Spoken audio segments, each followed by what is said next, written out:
Locked On Podcast Network presents Locked On Sports Today. While the Dallas Cowboys flaming out in yet another playoffs is not on Dak Prescott's shoulders. And speaking of not having enough talent, the Eagles showed Brian Daboll that you can't out-scheme more talent. And there's no trouble in paradise with Stefon Diggs. This episode is brought to you by FanDuel Sportsbook, official sportsbook of Locked On. Make every moment more. Visit FanDuel.com/LockedOn today to get started.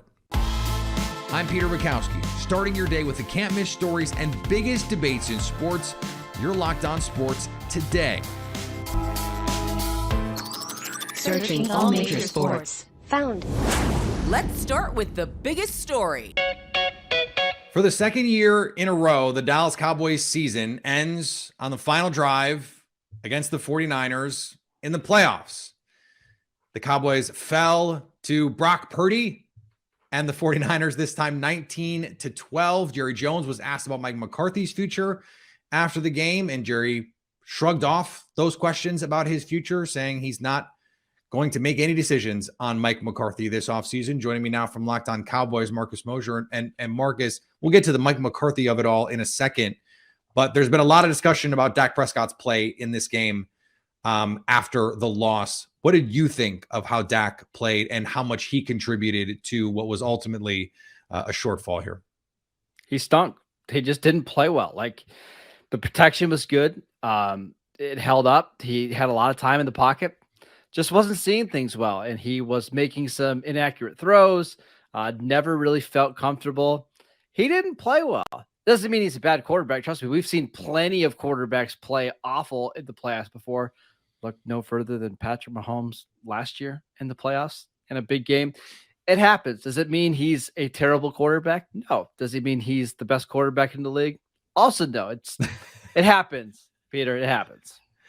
And I thought you were going with DeMeco Ryans against Aaron Rodgers, the MVP, just a season ago when the Packers could only muster 10 points against this same DeMeco Ryans defense. It does happen, even if you are the league MVP. So what changes do need to come in Dallas, including if you think Mike McCarthy, even though Jerry Jones has said that's not going to happen? Well, look, you look at the four teams that are left in the playoffs, the Chiefs, Bengals, 49ers, and Eagles, and they all have weapons all over the field. Like, it's fantastic that CeeDee Lamb broke out and had this great year, but you need other guys, right? It's hard to argue the Cowboys are as talented as those teams. Right. And that's why Cowboy fans shouldn't take this loss too hard. You're just not quite as talented as those teams. You're a very good team, not quite as good as those teams. So this offseason, get some more playmakers on offense, get some more speed, and I think you can have a chance because we've seen some quarterbacks that aren't as good as Dak be elevated by the playmakers around him. You do that, you have a chance again next year. Yeah, I mean, Dak's breakout season was in 2016 when he had a terrific cast around him. I want to ask about Dan Quinn because if the Cowboys lose Quinn, all of a sudden they're resetting a defensive coordinator that by essentially unanimous decision has changed some of the things that he has done, that has morphed over the years, and was a guy that became beloved, not just in Dallas, but in NFL circles for what he has done with the Cowboys defense. How does that change the way that they look moving forward if Dan Quinn goes to, let's say, Denver or somewhere else? I think it's pretty likely that he leaves, but yeah, it's why you can't just stay the same and hope to be back. You're going to probably lose Dan Quinn. You probably are going to lose some other coaches as well that Dan Quinn will take with him. So yeah, you've got to be even better. You've got to find a defensive coordinator that can help, against these good teams, because Dan Quinn was incredible last week against Tampa Bay. I thought he was really good in this game against San Fran. It's going to be challenging. It's going to be a long offseason for the Cowboys, and they just have to know going forward, listen, we're a good team, not quite a great team, but we need to start making moves that allow us to compete with the Eagles and the 49ers and the Chiefs and the Bengals, because I don't see those teams getting worse anytime soon. Stay up to date all year on the Dallas Cowboys by subscribing to Locked On Sports Today and Locked On Cowboys on YouTube or wherever you get podcasts. Thanks for making Locked On Sports today your first listen. Coming up, Brian Daboll learned a valuable lesson in the Giants' playoff loss to the Eagles. Before we get to that, though, the Lakers have made a trade. All right, not Russell Westbrook. We'll explain. We're really excited about a new sports betting partner on Locked On because they're the number one sports book in America, FanDuel. And if you're new to FanDuel, that's even better. They have so many great features that make betting on sports fun and easy. New customers join today. You get $150 in free bets guaranteed when you place your first $5 bet. Just sign up at FanDuel.com/locked on. FanDuel has all your favorite bets from the money line to point spreads to player props. Looking at FanDuel's odds on the Super Bowl right now, the Philadelphia Eagles top the four remaining teams plus 230. I have them to win the NFC, I think at 12-1, maybe 16-1. The Cincinnati Bengals have the second highest odds at plus 260. The Chiefs right behind them plus 270. The San Francisco 49ers have the lowest odds of the four, plus 320. Oh, kind of like that. Don't miss out. Place your $5 bet to get that $150 in free bets, win or lose, at FanDuel.com/locked on. Make every moment more with FanDuel, official sportsbook partner of the NFL. The LA Lakers have made a trade, but Russell Westbrook is staying put. Kendrick Nunn is not. But right? Who cares? He's heading to the Washington Wizards for forward Rui Hachimura. The deal also includes the swapping of second-round picks. Hachimura, who's 24, had grown unhappy without a rookie contract extension in the preseason and became less of a priority with the emergence of Kyle Kuzma in the Wizards' front court. LA acquired Hachimura with the intention of signing him to an extension this summer. This from a report from ESPN. The Lakers believe that Hachimura gives them another wing defender who's shown the ability to make corner threes and mid-range shots when teams run the Lakers off that three-point line. Does it make them title contenders? No. Are they better? Yeah, probably. The Orlando Magic stole one from the Boston Celtics. Wait. No, that's not what the script says. The Orlando Magic beat the Boston Celtics.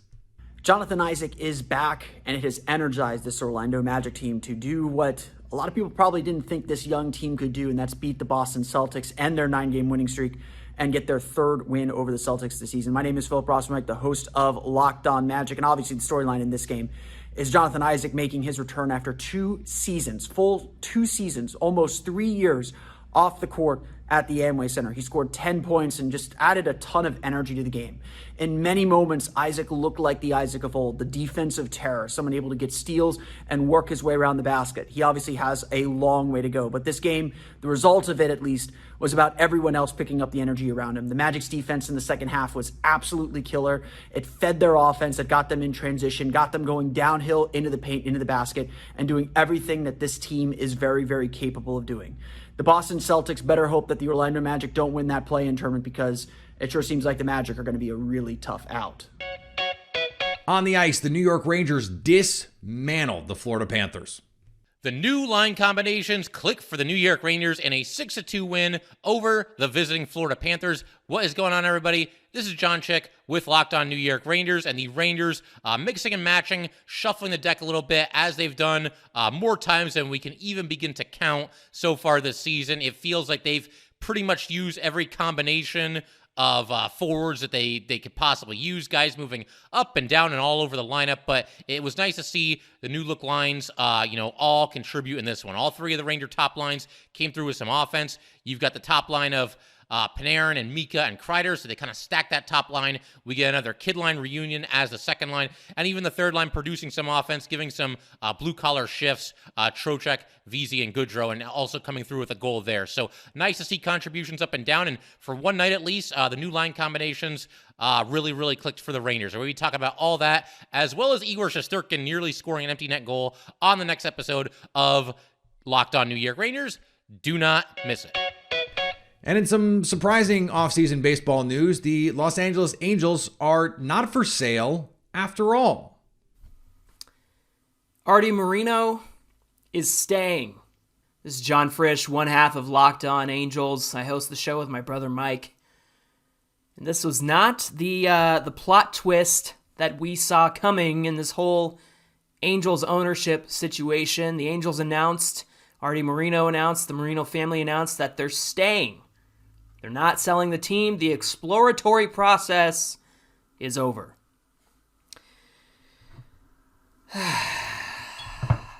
Excuse me. And here's the thing, friends. We had hope for 2023.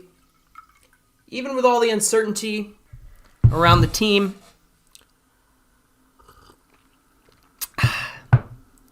we felt like Perry Manassian did a pretty good job in putting a team together in 2023. We thought that new ownership could convince Shohei Ohtani to stay in Anaheim. We were excited for new ownership who actually wanted to put a winning product on the field. And now we've got the same owner the last 20 years who, for the last 10 years, has turned this into a marketing machine. It's a money-making machine. It's always been a money-making machine, and it will continue to remain that way.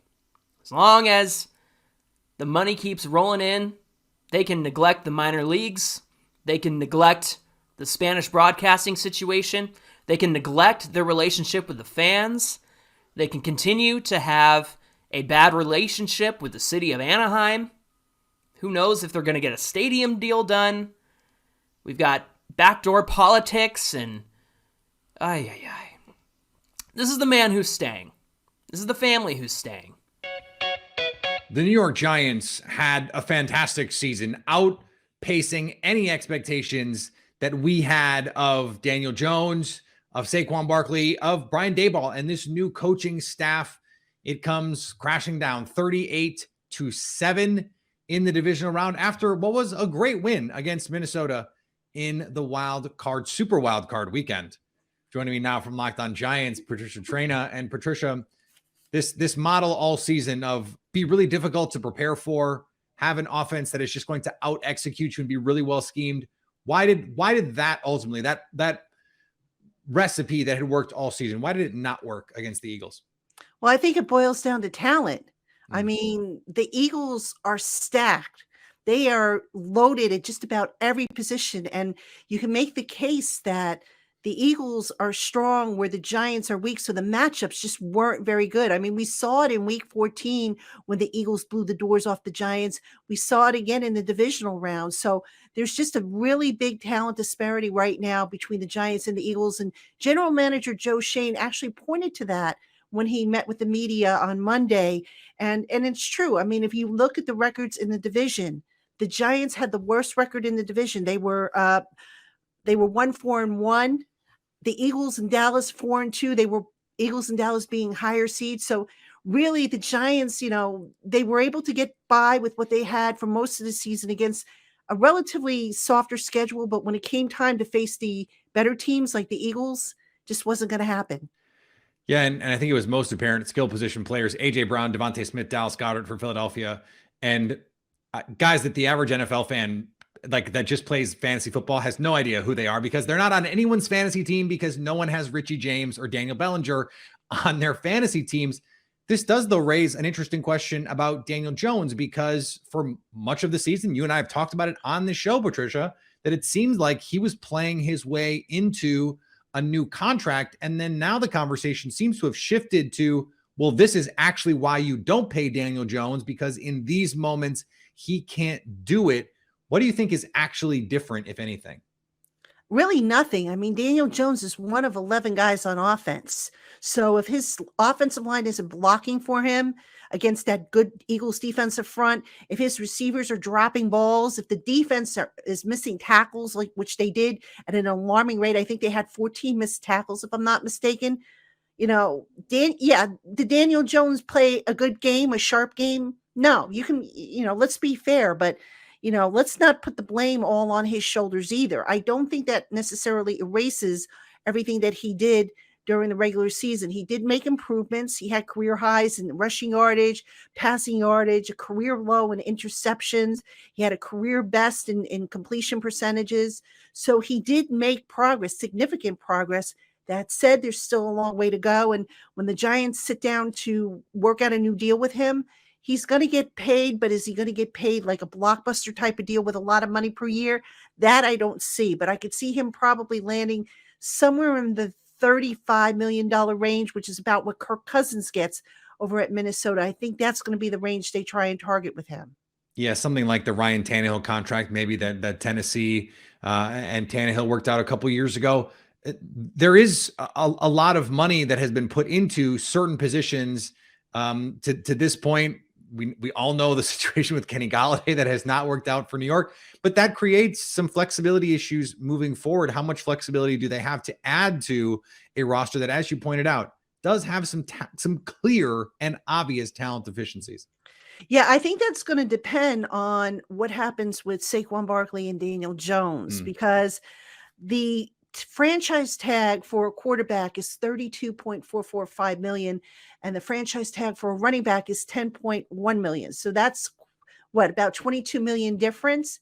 So if you look at the cap space that the Giants have for 2023, this according to Over the Cap, by the way, the Giants have $42.843 million in effective cap space, which is the money they're going to be able to spend to accommodate the top 51, which starts the first day of the new league year. So if they have to tag Daniel Jones, guess what? Now that $32 million is going to cut into that effective cap space, and that's going to limit their flexibility. Stay up to date all year on the New York Giants by subscribing to Locked On Sports Today and Locked On Giants on YouTube or wherever you get podcasts.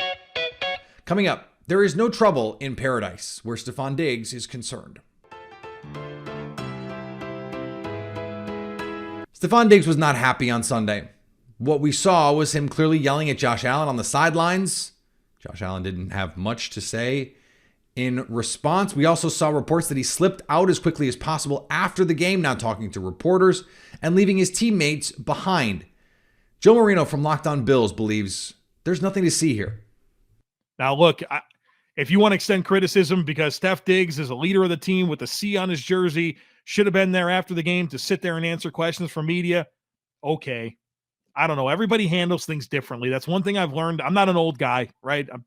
I'm in my mid-30s. I don't know everything. I'm fully aware of that. But one thing that I have learned as I've aged is that people process things and handle things differently, right? And expecting everyone to do things a certain way, that's unreasonable on your behalf to think that every player is going to handle everything the same way, or every person is going to handle every situation the same way, the way you think it should happen.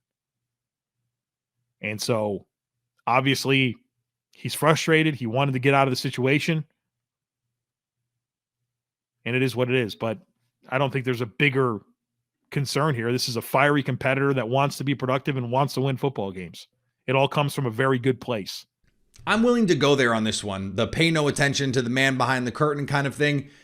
There's a million reasons to give the Bills a pass for everything that's happened over the last month, dealing with the kind of emotional trauma that they experienced with the Damar Hamlin experience.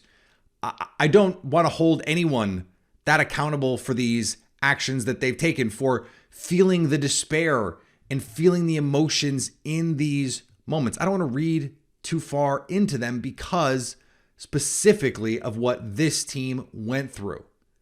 That being said, every team is always just a loss or two away. They're always just one moment or two away from being ripped apart. Not that this season and the injury to Hamlin is what's going to do it, but another failed attempt, another big move in Von Miller to try and get over the hump, and they can't get there. At what point do player frustrations boil over? We see this all the time. You have a very finite window to make your run until players start to get unhappy. So maybe Stefon Diggs is fine now, but maybe the Bills start 3-4 next season, and now all of a sudden, all of the disappointment, all of the heartbreak and the losing. Winning can paper over a lot. We found that out in Green Bay this year. You're always this close. They're always on a knife's edge with a pro sports team, with a locker room, with a roster. We don't know how long the Bills are going to be able to maintain this level of play. So this situation, nothing to see here. Okay, I buy it.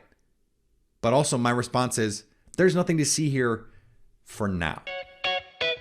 And finally, Live Golf said its players would compete for $405 million in tournaments this season. That's $150 million more than they won in 8 events in 2022.